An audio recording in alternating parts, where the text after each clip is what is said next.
Hi, everyone. I'm Sam Wilson Jr., and this is the Black Soul Music Experience Podcast, the music podcast on where I interview singers and musicians from genres of black music, gospel, jazz, blues, old school classic soul, old school hip hop, today's hip hop and R&B, Caribbean, Latin, Afrobeat, Afro-Latina, blue-eyed soul, disco, go-go, line dances, and the Lost 45s. So come with me as I take you on to a trip to the destination genre of black music right now on the Black Soul Music Experience Podcast.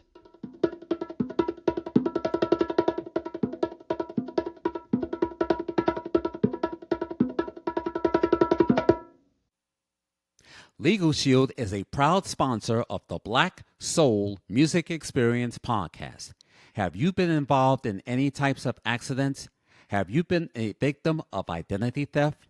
Have you been a victim of a computer fraud scam? Have you been in disputes with your tenants or landlords? If your loved one dies and they didn't write up a will for you or for your family, or you and your spouse are filing for divorce, or if you need help by opening up your small business, give Legal Shield a try. Visit their website at LegalShield.com and tell them you heard it here on the Black Soul Music Experience Podcast. Do it today. You'll be glad you did. Welcome to the Black Soul Music Experience. I'm Sam Wilson Jr., and I have a special guest on my show. And this lady that I'm about to introduce is a singer and songwriter. She is also an entrepreneur who founded Mona Lisa's Lyrics LLC, an established promotion company that focuses on building communities. Please help me welcome to the Black Soul Music Experience Podcast, ladies and gentlemen, Miss Monica Mona Lisa Hamlet. Hi, Monica. How are you? Hello, I'm great. Thank you so much for having me. I appreciate the opportunity. Yes, welcome to my podcast. It's a pleasure to have you here. And yes, sorry, I missed you back in July with my church's Family and Friends Day barbecue in Co-op City. And I was the DJ for the occasion. And yes, I was looking forward to seeing your friends because I wasn't sure who was coming, because this will give me an opportunity to let my pastor and let my church administrator and my church family know, to tell them about what my podcast is all about. And that's Okay. why I tell them that I interviewing independent singers and musicians from Mm-hmm. genres of black music. So Right. if it was Stevie Wonder or Alicia Keys, I was going to interview, and they would come to the church's Family and Friends Day barbecue, they would be like, ah! They would be fainting or flipping out all over. Yes, But yes. but since I tell them I'm interviewing independent artists, either they were on the major record labels or not on the Mm-hmm. major record labels. As you can see, many of our favorite record labels like Capitol and Warner Brothers and Universal and Sony, they've all been merging before the pandemic, during the pandemic, post pandemic. Mm-hmm. And I can tell you that a couple of our artists like Alicia Keys and Sheryl Crow, they're no longer on the major record labels. They're gone independent. So now they have artistic freedom and creative control, and they can collaborate, or who they can collaborate with, without Right. having the record CEOs dictate to them and saying you can't collaborate with that artist. They may have a problem, or they don't want you to sing that song, but they want you to Mm-hmm. sing something else. But Mm-hmm. it is what it is. That's true. That's true. Yes. So before we do that, I want to give a special shout out to Stephanie Prince, and she had introduced me to you. So a Mm-hmm. big shout out to Stephanie Prince, and Thank hopefully you, Stephanie. for, yes. So again, we want to say thank her for giving me the opportunity to interview you, and hopefully somewhere down the line, if she knows any more singers and musicians, welcome. I'll give Mm-hmm. you the platform. Let's get to know you. So, Sounds good. as I always say, America doesn't know who you are, the world doesn't know who you are.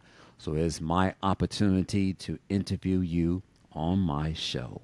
Yes, a great opportunity it is. Yes, thank you. All right, so let us begin, shall we? Now, where were you born? Detroit, Michigan, born and raised. Yes, Oh, yep, I love Detroit. And we're going through a rebirth and just growing and growing, and I'm enjoying every minute of it. okay, because I've been in Detroit, Michigan back in 2008 with my Black Middleton family reunion, and Hmm. we got a chance to check out the Motown Museum, which Yes. was Motown Records, Hmm. established in 1958 until they moved to Hollywood in 1971 Right. to get their foot in the door because they wanted to get into the motion picture and Hmm. TV business. So Yep. that's what you've been seeing. Most of these record companies, and especially black record labels, they want to get their foot in the door to Hmm. movies and television. But not all black record labels went to Hollywood. They stayed in the community. And we'll go talk Hmm. about that a little bit later on. Okay. Now, were your parents or any of your family relatives in the music industry, or did they had 9 to 5 day jobs? My mom had a family band. Her voice was the most beautiful voice. She had the greatest range. And she had a band with my uncle, Donald Ghostin. And I remember when I was really little, I remember them rehearsing in my grandmother's basement, and all of the kids around in the neighborhood, we would be peeping through the basement windows, watching them rehearse and sing and everything. So, yeah, my mom was a wonderful singer, and my uncle, a great bass player. So, I've always been around music, always been around music, and it was a joy, definitely. Now, which high school did you go to? I went to Cass Technical High School. Really cool high school, and they nurtured what your talents were. So I'm glad I went there because one of my favorite classes was women's vocal.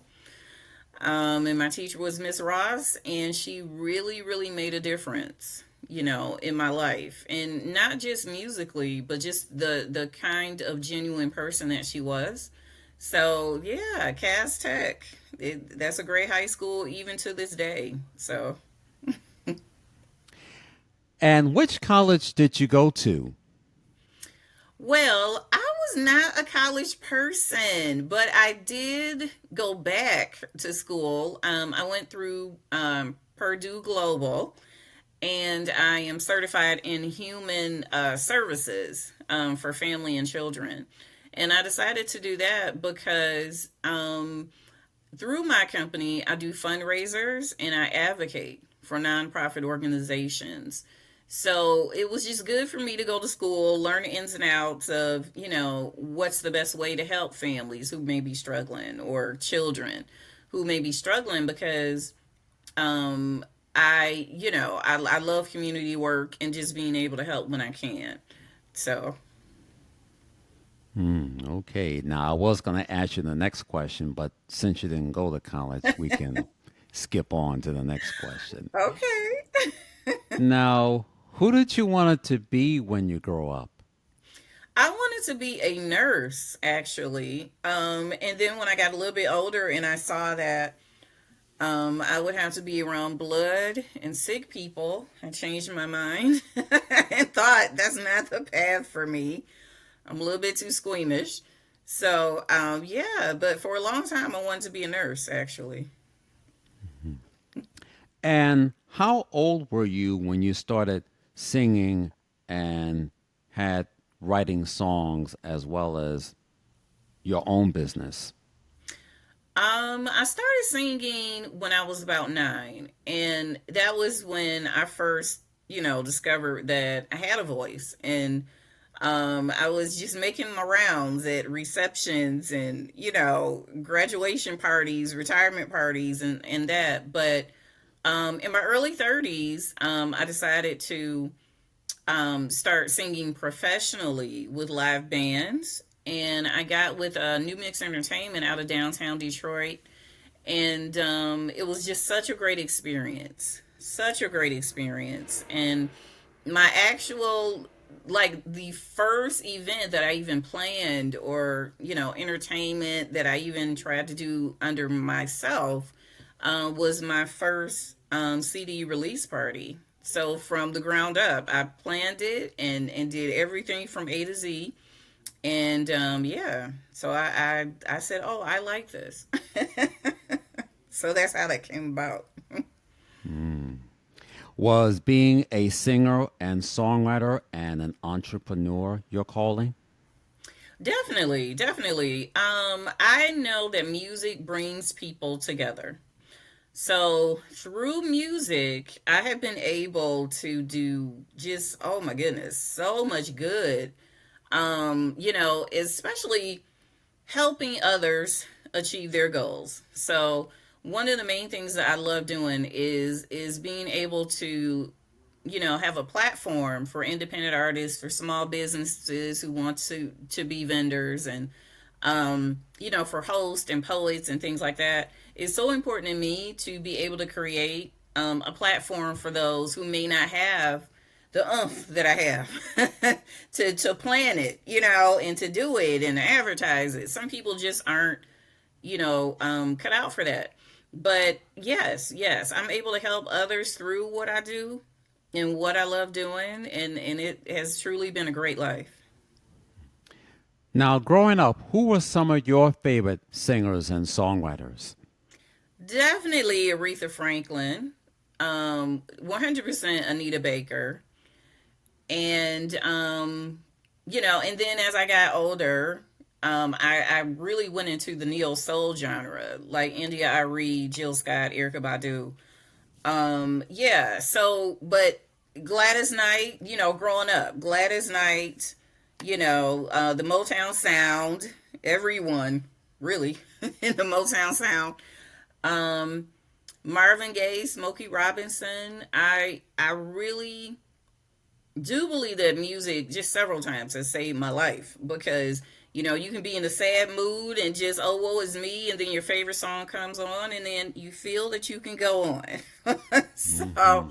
yeah, definitely, definitely such great entertainers to look up to. And who were your musical influences that had inspired you to sing? One person that truly inspired me is Tony Braxton. And the reason why Tony Braxton really inspires me is because she has lupus and she has a heart condition. However, no matter what was going on in her world, what was going on in her life, she still handled it with grace.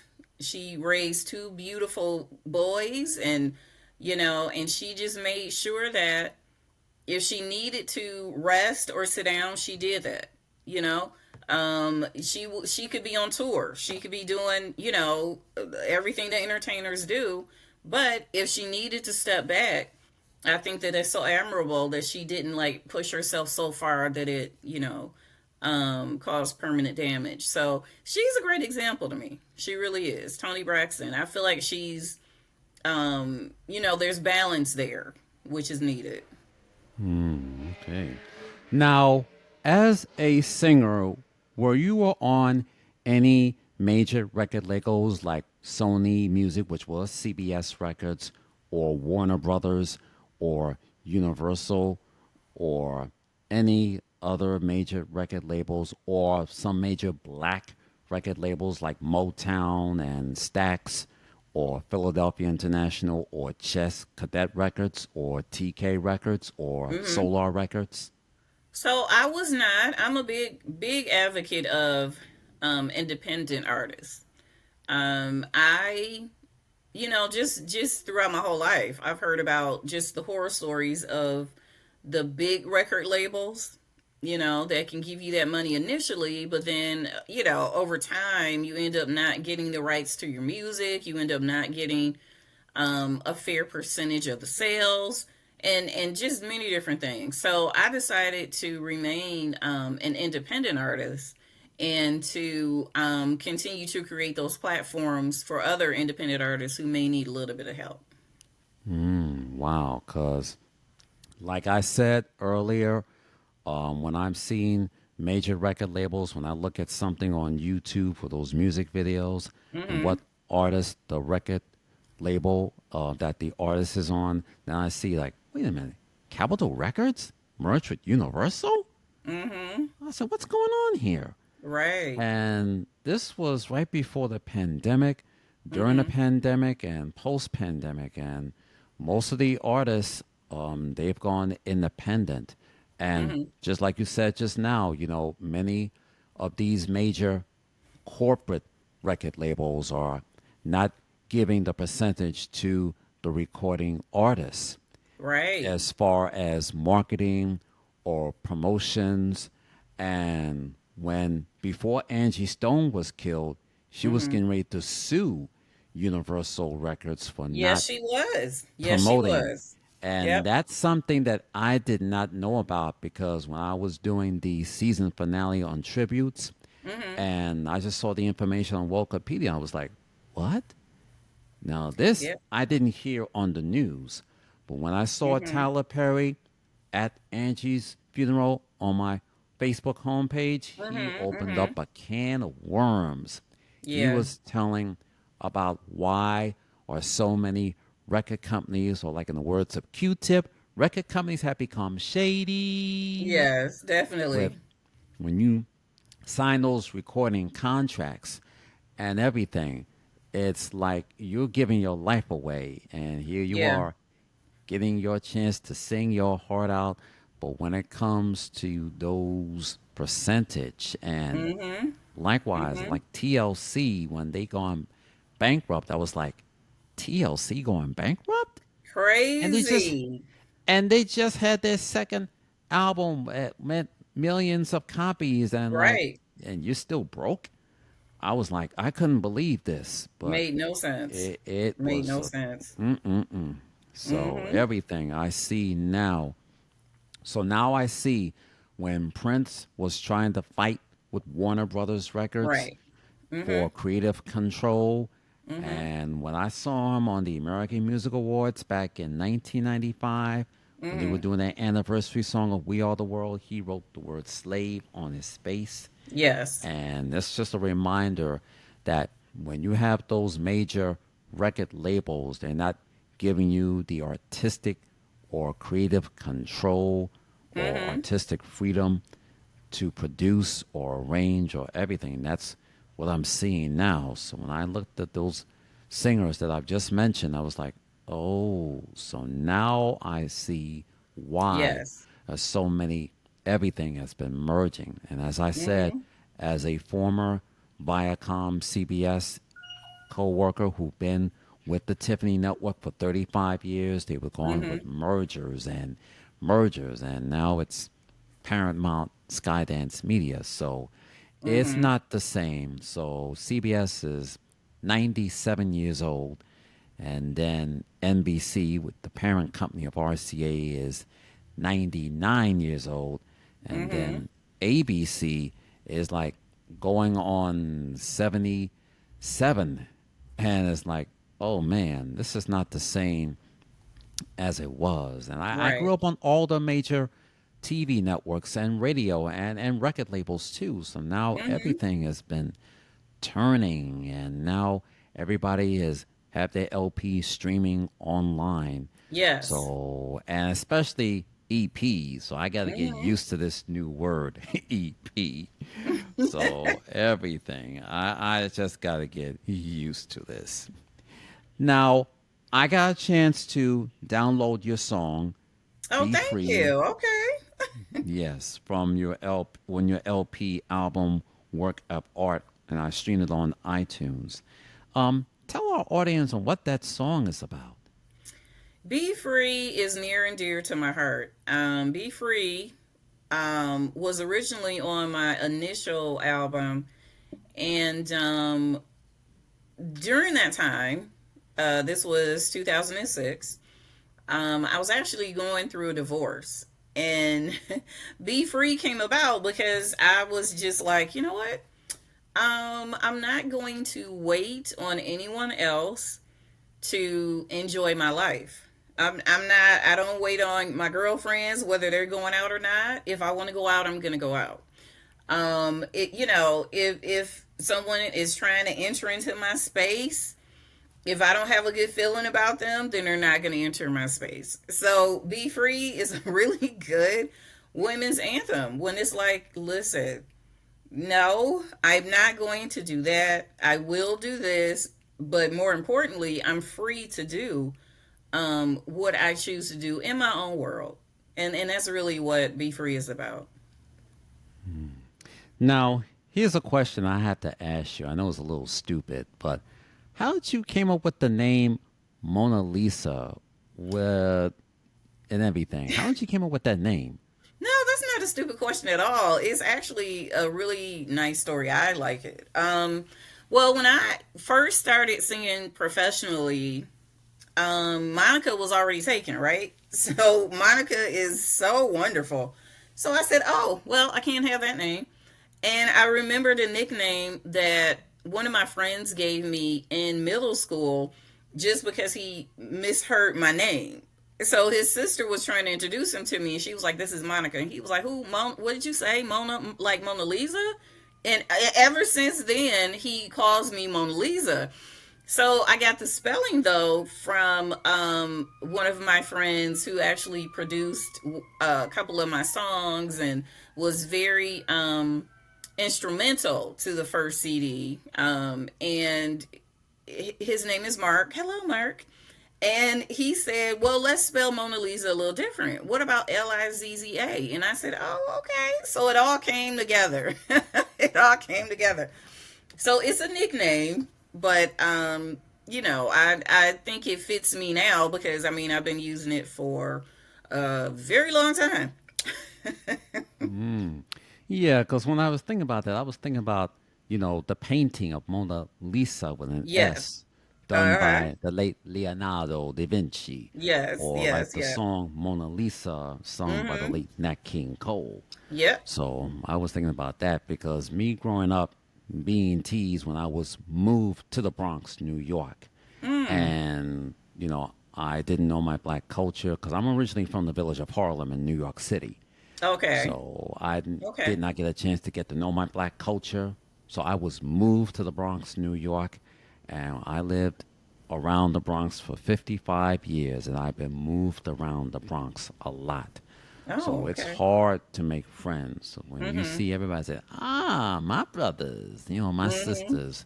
But when they turn around and you say, you don't have your nose like them.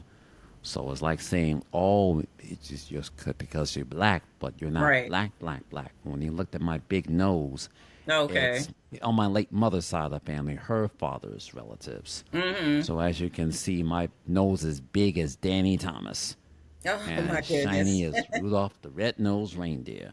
So as you can see, my late great uncle, he Mm. was Greek Italian, African American. Oh, okay. So most of my maternal cousins, we had that nose and everything. So it's Okay. kind of like doing my little ancestry. So it's hard to make friends, Mm-hmm. but when they see something in me, it was like, oh, you're doing this, and Mm-hmm. they Mm-hmm. look at you and it's like you're doing something very artistic. Right. So they don't pay close attention to that. They'll pay attention to what you can do. See what Mm-hmm. God has given you with these hands, or what you can do, or what I Exactly. can do, and Mm-hmm. make something out of it. Yes. Yes. True. Now, let's talk about your promotion production company, Mona Lisa's Lyrics LLC. Please share with our audience on what your company is about. Well, Mona Lisa's Lyrics is a full service entertainment promotions company. And I definitely pride myself in working mainly with small business owners and independent artists. We all know that, excuse me, we all know that communities are built and stay strong through the businesses that are within the communities. So I always highlight at every event the small business owners, their products, their services, and the independent artists, and showing the world what they do, and whether it's comedy or poetry or vocals or anything. Just being able to help them build their brand is it has always been my goal. And now I'm actually retired from doing local events. And the main thing that I'm doing now is maybe every 3 to 4 months, advocating or helping to advertise, the different businesses that I've been collaborating with for the last 20 years, concentrating on their events and helping them go international. So that's what I'm doing now. I'm a consultant, but more importantly, I'm an advocate of being able to do things on your own, not having to wait on a big corporation to give you money just so that they can own you, right? And run your business. So, yeah, that's what Mona Lisa's Lyrics has always been about. I've done so many different kinds of events, from business launches to spa parties to Mompreneur of the Year, to anything that can be community based, like networking events, which I love. And it really makes me happy to see or to hear a small business vendor say, "Oh my goodness, I'm so glad I came and I did this. I met so many good people." So yeah, we are grassroots from the ground up.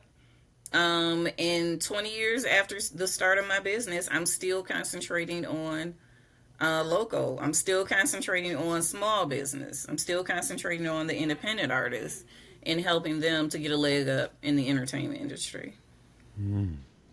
Now, your motto is that your business lives in the community, for the community, by the community. How is your company differ from those other music businesses and other promotional businesses? So, the main thing for me is the connectivity. Who am I connecting with? Who am I collaborating with? What are the benefits from us being able to work together? So often when you hear about corporations or the big name record companies or entertainment companies, it's all about money. That's mainly what you hear. Money, money, money. Now, money is cool, and that's one of the reasons why I do what I do, to help others who are collaborating with me be able to bring in the funds for them to take care of their family through their passion. So that's that. Money, yes, is needed, but it's not the driving force for me or my team. And that's the reason why we are different, because instead of me trying to get with a corporation to then go international, I found a way to do that on my own, and for my team to do that as well. And we remain independent. So that's the biggest difference. I'm not money hungry. I really do want good results and long lasting results. That's important. Long lasting results, which entails long lasting relationships with the people that you collaborate with. Wow. Now, how many clients or artists or business companies had you helped? Oh my goodness. Hundreds. I've been doing this for 20 years. So, oh, many, many, many. And I'm happy to say that most of them are still here in some way, shape, or form, still in my life, still in my world, still, coming out to the events, supporting me. I support them. But it has been quite a few, quite a few. Too many to number, really. which is good. I feel good about that. I feel good that, um, any competition that I've done, no matter what state I was in, any competition or any opportunity, I've had really, really great, genuine people participate, and they were able to get a lot out of what was presented as the opportunity. So it's been quite a few. Now, since it is an episode about business, and including music business, which is one of them, what advice would you give an upcoming singer or person who wants to start their own business? I would definitely let them know that you can't be afraid of reinventing yourself, reinventing your why, making sure that what you do, you still love. There have been things in my business, the entertainment world, that just wasn't for me. Starting out in business, I thought it was for me, but after going through this and that, I said, okay, I don't want to do that anymore. So I'm going to do it this way. And that's the great thing about owning your own business and being able to spearhead your own movements, because there's nobody else that can make that decision for you. You have the power to lead your own, what you want to do and how you want to do it. But don't be afraid to rethink your method. Don't ever be afraid to rethink your method. If you thought going into, you know, selling candles, or, Mary Kay, or whatever you've decided to do, if you decided to do it and just one way isn't working, and it may be the most popular way, but you know what? It's only one you in this world. So you just have to find your way of doing things and stand behind that. But don't be afraid of change. Okay, that's good advice, food for thought. Now, here's a question that I always ask my guests: living or dead, which singer you wish you wanted to meet or to perform with? I wanted to meet Prince because he was so different. And the way that his thinking was different, the way he moved through the music industry was different. He had everything in house, from his studio to everything else. And he didn't have to rely on anyone else for his success, and I love that. So I would have loved to just have had a conversation with him. And yeah, so that's the main one for me, would be Prince. That's the main one for me. There are many others that I would like to, meet and shake their hands and say, I'd like to hire you for a concert. But I know Prince does. Yeah, yeah, he's way up there. Okay. Now, here on the Black Soul Music Experience, I always ask my guests who is the top 10 R&B black artist of all time. And since I have you, Monica, we're about to do the Black Soul Music Experience top 10 classic soul and today's R&B artists of all time. Now, here's how it works. We do it like the top 10 countdown, like the show America's Top 10, hosted by the late Casey Kasem. We start at the bottom five. We will find out who was the best singer but didn't get any recognition or any props. But when we Oh. get to the top five, like the movie Top Five starring Mm-hmm. Chris Rock and an all star cast, then we find out who was the biggest selling artist of all time. Did that artist receive any top 10 number one hits? Did that artist had a gold or platinum or double platinum or triple platinum or today's diamond platinum that sold over millions and Mm-hmm. thousands of copies in print? Did that artist perform the American Bandstand or Soul Train or the Midnight Special or NBC's Saturday Night Live or Solid Gold? Did they had their music video premiere, which was aired either on BET or MTV or VH1 or many other video platforms? Or did that artist had their own prime time special, whether it was on CBS or NBC or ABC? Or did that artist performed on PBS, whether it's great performances or they had their special during Pledge Month? Or did they had their live concert special airing on HBO or Showtime? Hmm. So, Monica, are you ready to take this challenge? I am. Okay, let's go. Now, who should be at number 10? Oh my goodness. Um,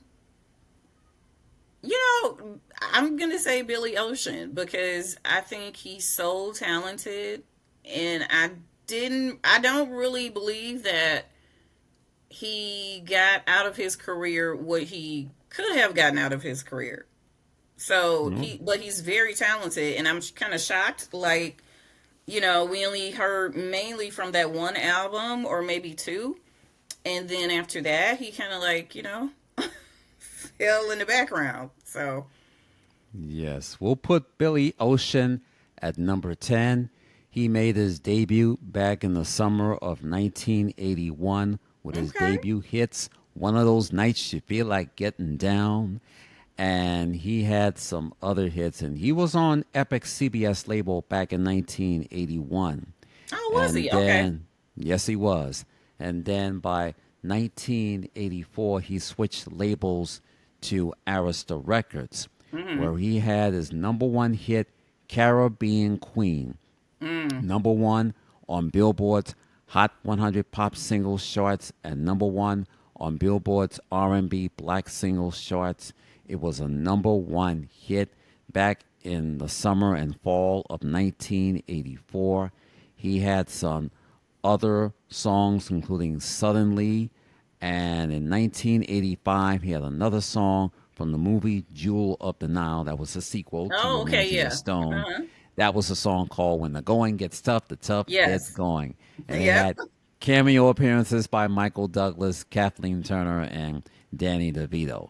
There were mm-hmm. some other songs that came along that followed up, including Love Zone, and there will be sad songs to make you cry, and Get Out of My Dreams, Get Out of My Car.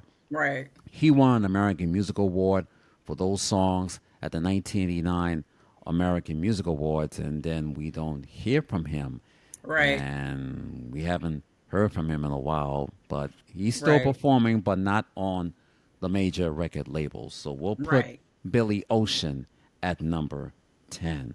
Okay. Who should be at number 9? Terrence Trent D'Arby. I am such a big fan of his, and he changed his name. And ever since he changed his name, like, I haven't really heard anything from him. You kind of like have to search it out now. And he's still performing. He still does concerts and everything. But "Sign Your Name Across My Heart" was, my goodness, such a big hit. And then and he had a few hits actually. He had a few hits, but once he changed his name, it's like, I don't know. I don't know. He kind of fell from our view, at least. Yes, Terrence Trent D'Arby at number 9. He made his debut back in 1987 with his debut LP, The World According to Terrence Trent D'Arby. When I saw him perform on It's Showtime at the Apollo back in the fall of 1987, he had his debut hit, If You Let Me Stay, and then his other songs that followed, including Wishing Well. I saw him perform that song on NBC Saturday Night Live. I saw the music video as well. And Okay. his other follow up hits, including Dance Little Sister and his ballad, Sign Your Name. That was the best radio airplay Mm-hmm. of 1988, top 10 hit. And then he had some other songs Yeah. during in the 90s, but Mm-hmm. not as much. But nothing can compare to his first debut LP, which is Mm-hmm. sold over 1 million copies in print. And Terrence, or whatever you change your name, we still love you. And Definitely. yes, and we hope to hear from you real soon. So we'll put Terrence Trent D'Arby at number 9. Okay, Who should good. be at number 8? Okay, so I have forgotten his name, but the gentleman that sings just got paid Friday night. Ah, the late Johnny Kemp. Johnny Yes. Kemp. Okay. Hmm. Yes. I love his voice and his energy, and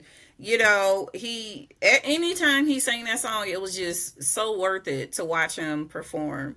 And he passed away not too long ago. I mean, I think within the last 10 years he passed away, but he was still doing what he loves. He was on the cruise ship, for the radio show, and was, yeah. So he was still doing his thing, but I don't think we hear his name nearly as much as we should. I don't remember him getting his flowers while he was alive. Yes, representing the Bahamas, Johnny Kemp. He came on the scene back in 1987. His first album, we didn't hear from him, but when he came out with his second LP Hmm. called Secrets of Flying, with that song, Just Got Paid, produced and arranged by Teddy Riley, that's when we got into the New Jack Swing. So Right, that was the right. first time we heard his song. It was played on the radio, biggest radio airplay ever. He be playing at the club. So when you go to the afterward party on Friday nights, they be playing the heck out of that song. Hmm. So he had some other hits, but not as much big as the biggest million seller ever. So Right, rest in right. peace to the one and only Mr. Johnny Kemp. Yes. Who should be at number 7? Shanice, I love your smile. Ah, I yes. she listen, I her voice is so amazing. Even to this day. To this day, her voice is still amazing. However, here again, for some reason, I feel like she kind of fell off the radar before, like, she was as big as, many of the other artists today. Um, she has, put out other albums other than, I Love Your Smile. I think that was her initial album that was out. But her voice is amazing. And I sure would have loved to have heard, a little bit more from her over the years. Yes. Shanice, but her whole real name is Shanice Wilson. And no, Hmm. we are not related. And we'll put Shanice at number 7. Now, before I heard her nationwide, she was on that KFC commercial with the late Ella Fitzgerald. Oh, And then wow. when I saw Ella Fitzgerald doing a scat, and then I saw Shanice, it's like, is that Shanice? That was her? And I was watching either the Ebony Jet Showcase or Entertainment Tonight, and they were playing that commercial back in 1980 or 1981. And I was saying to myself, that was Shanice when she was Hmm. little? Oh my goodness. So now she made her national debut. She performed a song called Can You Dance? She performed it on its Showtime at the Apollo. Okay. She was on the A&M label for those first 2 LPs, and then she switched over to Motown in 1991 and just dropped her last name in Shanice with Hmm. her LP called Inner Child. With that song, I Love Your Smile, that's like a trademark song. I saw the Yes. music video and everything. She had a couple of other hits from her LP, including Silent Prayer, and she did the remake of Minnie Riperton's Loving You. Hmm. So she had some other albums when she switched to another label again, and then, had some financial problems here and there with her Hmm. record company. And yes, she's married to comedian Flex Alexander. Yes, That's she the is. Flex Yes, she is. Alexander that we know him from the TV show One on One and yes, Yes. the Uptown Comedy Club. So, Mm-hmm. Shanice, if you're out there, we love you. Thank you for all those hits. That was like a signature trademark song. So, hoping that you'll take care of your situation. So, we'll put Shanice or Shanice Wilson at number 7. All right, who should be at number 6? This is actually someone that's out now that if I'm allowed to do that. Someone she is out now. Her name is Liberty, and she's very, very talented. I believe she was working with Jay-Z doing her first album. If I'm not mistaken, I may be mistaken, but I believe that's how everything started with her. But her name is Liberty, and her music is so inspirational. But here again, it's not mainstream. So her initial song, I just remember it. I think it was more online than in person. But she just a couple of weeks ago, she just was performing a new song. So people like that who are so talented, but the world still doesn't know about them. It's just heartbreaking because I'm like, there's so many talented people out here, and she may have a huge following, but I don't hear her, you know, on the radio. So that's why I had to put her in there. Okay, we'll put Liberty at number 6. I don't know who that person is, and just Hmm. like you said, we don't hear that Very much talented. of the new artists on Black radio, Hmm. especially here in the NYC.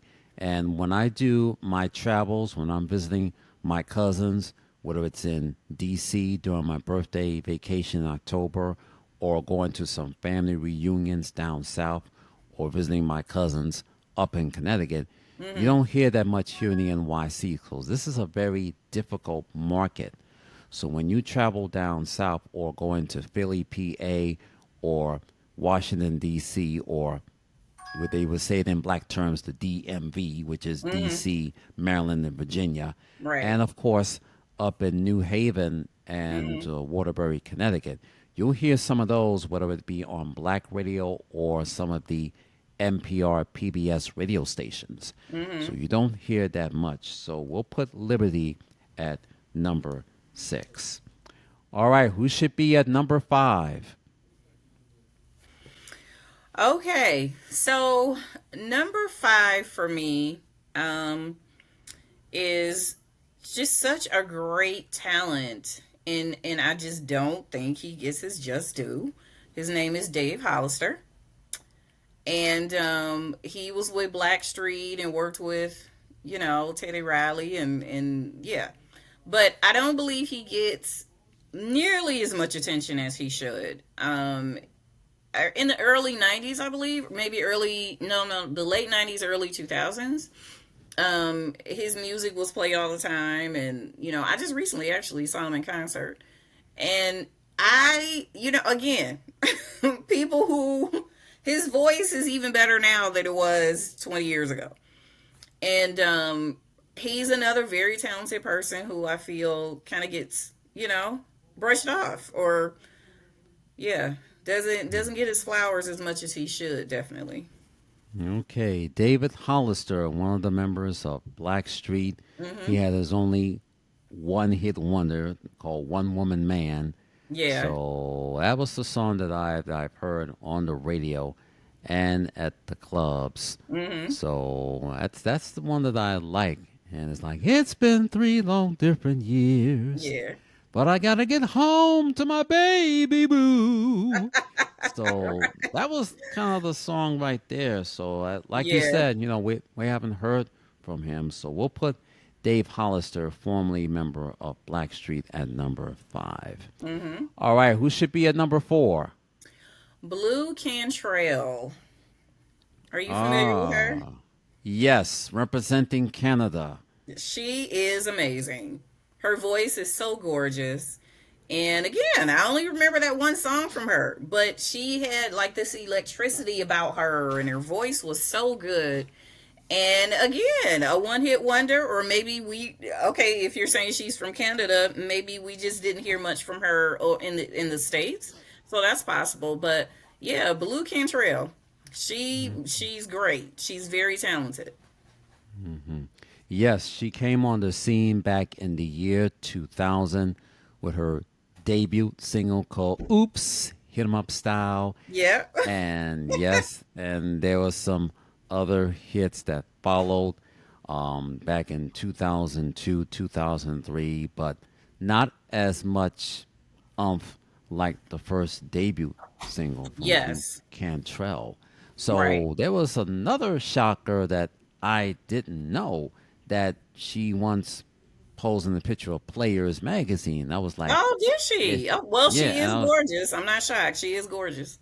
yeah, but I was like, is that her from Players magazine? I was like, that's her. And it's like when she was on that interview, she said, "Yep, that she did that back then." So, you Okay. know, Okay. there's many people out there started out in different things in order Mm-hmm. to get their foot in the door to Yes, success. exactly. So we Exactly. gotta give it up for Blue Cantrell. We'll put Blue Cantrell at number 4. All right, who should be Awesome. at number 3? Okay. Sunshine Anderson. Ah, yes, Sunshine Anderson Yes, made her heard it all debut. before. Yes, made her Yeah. debut back in the year 2000 with that breakout hit. Yeah. It was playing the best airplays ever. I saw her performing on the Tonight Show with Jay Leno, and they be playing that song every Friday night at the after work parties. And I downloaded the song too. I play that with the different DJ gigs as well. And Mm-hmm. I didn't know that Macy Gray was the manager for her. Oh, I didn't And know that yeah, either. Oh, I wow. didn't know that either. So when you hear something like these that you don't hear on the news, you probably hear it on Entertainment Tonight or Access Hollywood. Mm-hmm. So Mm-hmm. I heard a couple of other songs, but nothing can compare to her debut song with the best radio airplay, the best song we played at the nightclubs ever. Right. So we'll put Sunshine Anderson at number 3. Okay. All right, who should be at number 2? Corinne Bailey Ray. Oh, we haven't heard from her in a while. I know she has a song out right now with Eric Benet, and Mm-hmm. it's so good. But definitely, like her first CD is still in my car. I'm still listening to her music. She's so talented, and again, we just we're not really big on her style of music, maybe. But as I said, she is out right now with a hit single from with Eric Benet. But she definitely should, be all over the charts and all over Mm-hmm. the radio, and so we don't concentrate on her nearly enough. Right, and she was on a major record label. I Mm. think it was Sony Music, if I'm not Okay. mistaken. And when I heard her interview on the Michael Baisden show back in Mm. 2008, they played the song. I forgot the name of the song, but like you said, we haven't heard from her in a while. With Yeah. these record companies that I said earlier, major record companies, either they're merging or not marketing or promoting their artists like they should. Mm. So it's nice to hear from her. Now you mentioned performing with Eric Benet. So Mm. hopefully, we'll probably see her on sometime either on her own record label or something independent. Mm. So we'll put Corrine Bailey Ray at number 2. All right, who should be at number 1? Oh my goodness, it's a toss up. Oh, I mean, it's just so many. But um this may be a little different for you. You may not agree with me, but one person who left this world way too early, and who I feel like just it was his own fault, but I feel like he did not live out how big he could have been. And I'm talking about David Ruffin. You may not Ah, agree with me. yes. Hmm. But his life was taken, and I feel like his solo career and what we could have gotten from him, and just enjoying his voice. His voice was so unique and so powerful, and his the way he performed was so entertaining. Um, yeah. So for his life to be cut short like that, that's yeah. But I feel like we didn't hear enough from him. Like Marvin Gaye, we heard a lot. You know what I'm saying? Like different people from Motown or whatever. We've heard a lot from them. But I feel like David Ruffin just, you know, he left too soon, and we didn't get to enjoy his voice as much as we should have. Okay, David Ruffin at number one. At first, me growing up, I thought it was doing solo, but I didn't know that he was lead singer number one for the Temptations. Yes, he was. So Yes, when I yes. first heard the song My Girl, which Mm-hmm. was number one on Billboard's Hot 100 Pop Singles charts back in March of 1965, number one on Billboard's Soul Singles charts back in January 30th, 1965. And that was from the LP entitled The Temptations Sing Smokey. And yes, Mm, that mm. song was written and produced by Mr. Smokey Robinson. As many other Now, hits were. Yes, very talented. when he was with the Temptations from its inception and all the way by the time in 1968, Mm-hmm. and when I was watching TV One's Unsung Mm-hmm. about why he always comes in late and not getting to the rehearsals or Right. getting on tour like he should. And Mm-hmm. yes, I saw the miniseries on NBC back in November 1998. Mm-hmm. And yes, they told the whole story of why David Ruffin got fired from Right. the Temptations and Mm-hmm. then later replaced by Dennis Edwards. Yep. So then by 1969, he was still on Motown but had his own solo. Mm-hmm. His first solo LP was called Feeling Good. It had the song called My Whole World Has Ended the Moment You Left Yes. Me. Oh, I love that And song. that was his breakout hit. But then after that, you don't hear some of his follow ups Right. back then not being promoted or marketed. And I Right. have the David Ruffin CD called David Ruffin at his best, Oh, all of his wow. hits. So when Okay. I looked at all of the hits that he had, his breakout hit, and then you have some of the others that didn't become hits, Mm-hmm. either they were not marketed or most of his LPs were either not marketed as well or put on the shelf, Mm-hmm. being Mm-hmm. unreleased. Right. But then by 1974, 1975, he had another breakout again. Mm-hmm. What this song called Mean Rock and Roll is Here to Stay. And Mm-hmm. he performed that on Soul Train back in December 1974. And then by 1975, another breakout came through. This time, he teamed up with the late Van McCoy with Mm-hmm. his LP called Who I Am, with his number one hit, Walk Away from Love, number Oh, one hit yes. Yes. on Billboard Soul Singles charts back in January 1976. Other hits Mm-hmm. was following, including Love Can Be Hazardous to Your Health and Heavy Love and Statue of a Fool. Those four top 10 hits. And then the Mm-hmm. second LP back in the summer of 1976, Everything's Coming Up Love, with his top 10 hit, Everything's Coming Up Love, once Mm-hmm. again with the late Van McCoy. And his third LP called In My Stride, which had a song called Just Let Me Hold You for One Night. Okay. Those were the top 10 hits that I love and everything. But Mm-hmm. as the late 70s were coming in, you don't hear from him again. Right. Either he had a fight with Motown Records or fight with his producers Mm-hmm. or not getting the albums out like he wished. But we Mm-hmm. didn't hear from him again until 1982 with the reunion LP. So everybody came home. David Ruffin, Eddie Kendricks, Yeah. and Dennis Edwards and everybody. So that was the first and last time we heard from him until he teamed up with Eddie Kendricks again with a couple of LPs. We haven't heard from him again until when I heard the news back on the first Saturday of June of 1991 when he was OD'd.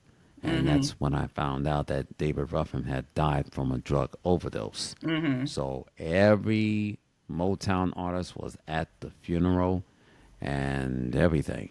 So it was like, you know, tipsy, turvy. Yeah. David had a terrible childhood, growing Okay. up from Mississippi and being moved to Detroit. So it has been a tormented life for him.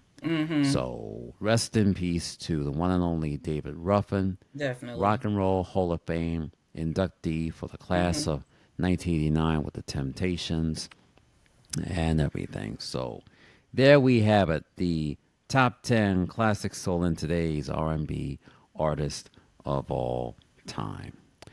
Well, Monica, thank you so much for being here on the Black Soul Music Experience podcast. It's been a pleasure talking with you. So again, thank you so much for not only for your singing and songwriting, but helping out in the community, for the community, and by the community. Thank you And so much. Thank you for having me. I really appreciate the opportunity. I do. you welcome. And please come on back because we like to hear more things of what you're doing for the community and what needs to be, especially when I just mentioned with those record companies are not paying close attention to the artists, and that's Yes. why so many of artists have left. Either they're having their own record labels or they're not performing at all. So thank you again for taking the time out to be with me on the Black Soul Music Experience podcast. Thank you. Now, before we go, where can we follow you on social media? I am on Instagram and TikTok under Mona the Advocate. And I'm on Facebook under Mona's Entertainment. And I have a whole YouTube channel, Mona Lisa's Lyrics, and my website, MonaLisa'sLyrics.com.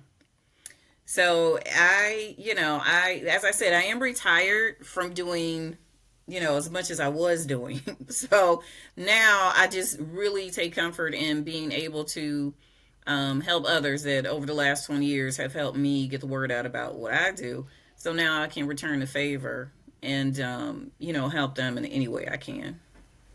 Okay, well, thank you so much. Download all the artists that we have talked about on this edition of the Black Soul Music Experience podcast. Visit iTunes.com, Spotify.com, or purchase a CD at Amazon.com.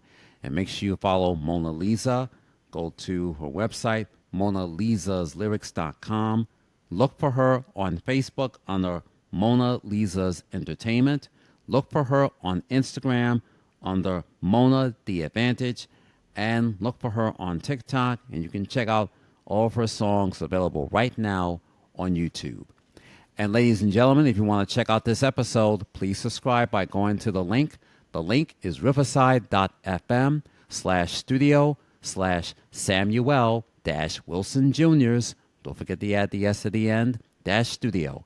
And yes, I will be posting this episode on Facebook, LinkedIn, and Twitter. And if you have a hard time getting on to riverside.fm, then please become a member and subscribe to patreon.com/the Black Soul Music Experience podcast. Log on to Patreon, put in your email and your password, and check out the Patreon homepage where you see all of the podcast shows done by different creators.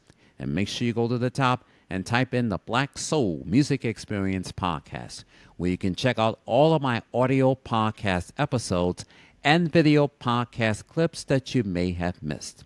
And if you have a hard time getting on to Patreon, then we will be posting this episode on YouTube. Go to youtube.com Go to the homepage and type in the Black Soul Music Experience Podcast. If you like this episode, if you love my podcast, please subscribe, please support, please give me a thumbs up, please leave a comment, and please pass it on. Thank you for joining me as I close out this edition of the Black Soul Music Experience.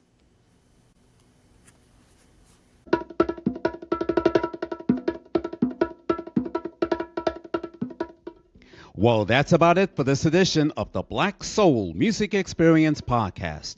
I'm Sam Wilson Jr. Thank you for joining me, and please tune in next week for an all-new episode. The Black Soul Music Experience Podcast is sponsored by the support of listeners and viewers like you. If you enjoyed this podcast, please subscribe by going to riverside.fm/studio/Samuel-Wilson Jr.'s-studio. And don't forget to check out my audio and video podcast episodes by becoming a member and subscribe to patreon.com/the Black Soul Music Experience Podcast. And also check out my video podcast episodes by subscribing to youtube.com/the Black Soul Music Experience Podcast. And please leave your comments, feedbacks, and replies by going to my Facebook homepage. Visit facebook.com/the Black Soul Music Experience Podcast. You can also tweet me on X, aka Twitter, at Sam Wilson Jr. 66. As always, partying, remember this: reach for the top and your dreams will come true, and it can happen to you. From all of us, take care. God bless. Thanks for listening. Have a good week, and please be safe.